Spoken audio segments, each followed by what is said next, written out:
Hi అండి, అందరికీ నమస్కారం. అందరూ ఎలా ఉన్నారు? బాగున్నారా? దోశలోకి టమాటా చట్నీ చేస్తున్నాను. పెనం పెట్టి వేడెక్కిన తర్వాత ఆయిల్ వేసి మినపగుళ్ళు వేసాను. మినపగుళ్ళు వేగిన తర్వాత ధనియాలు వేసుకుంటున్నాను. అలాగే కొంచెం జీలకర్ర కూడా వేసుకున్నాను.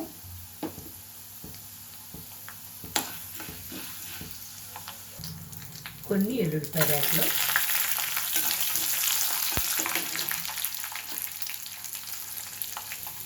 ఉల్లిపాయలు, పచ్చిమిరపకాయలు, చిన్న అల్లం ముక్క ఇవి కూడా వేసి బాగా వేయించుకోవాలి.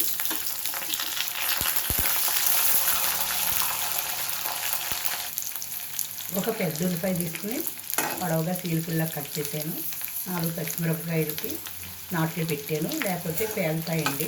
నాట్లు పెట్టి వేసుకోవాలి.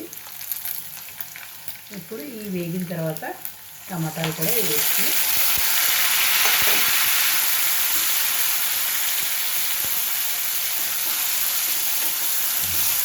ఇవి కూడా వేగేంత వరకు వేయించుకోవాలి. ఇప్పుడు కొంచెం ఇంగువ, ఇష్టం ఉన్న వాళ్ళు వేసుకోవచ్చు, ఇష్టం లేకపోతే వేసుకోవడం మానేసి దీంట్లోనే కొంచెం చింతపండు వేసుకోవాలి. పెద్ద సైజు టమాటాలు 2 తీసుకున్నాను నేను చట్నీకి, మా ఇంట్లోకి సరిపోయేంత.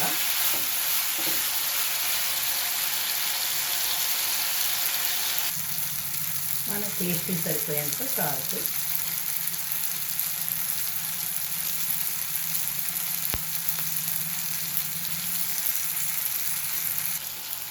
మొత్తం ఇవన్నీ బాగా వేగిపోయాయి. స్టవ్ ఆఫ్ చేసుకుని చల్లారేంత వరకు ఆగి అప్పుడు మిక్సీ జార్లో వేస్తాను. దీంట్లో కొంచెం పసుపు వేసుకోవాలి. తీపి ఎక్కువ తినేవాళ్ళు కొంచెం ఎక్కువ వేసుకోండి, తక్కువ తినేవాళ్ళు కొద్దిగా వేసుకోవచ్చు బెల్లం.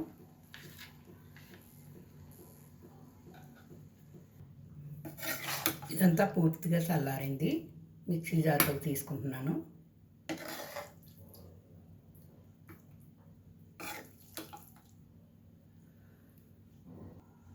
దీన్ని ఇప్పుడు మిక్సీ పెడతాను. మిక్సీ పట్టిన చట్నీ కొంచెం మొరుంగానే ఉండేలాగా ఆడుకోవాలి. మిక్సీ పెట్టాలి, మరీ మెత్తగా ఆడే పేస్ట్లా తయారు చేసేయకూడదు. మొరుంగా ఉంటే చట్నీ టేస్ట్ ఉంటుంది. దీన్ని ఒక గిన్నెలోకి తీసుకుందాం.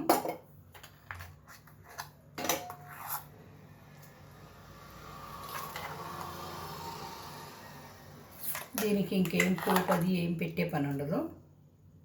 ఇలాగే మంచి టేస్ట్ ఉంటుంది. ఈ ఉల్లిపాయ టమాటా కలిపి చేసిన చట్నీ చూసి ఎలా ఉందో కామెంట్ చేయండి. మీరు కూడా తయారు చేసుకుని చూసి టేస్ట్ ఎలా ఉందో చెప్పండి. ఇది చాలా చాలా బాగుంటుందండి చట్నీ. మీరు కూడా ఒకసారి ట్రై చేయండి. ఎలా ఉందో కామెంట్ చేయండి. వీడియో నచ్చితే ఒక లైక్ చేయండి. తప్పకుండా సబ్స్క్రైబ్ చేసుకోండి. కొత్త వారందరూ నానమ్మ ఛానల్కి సపోర్ట్ ఇవ్వండి. మరో మంచి వీడియోతో మళ్ళీ కలుసుకుందాం. ఉంటాను. బాయ్.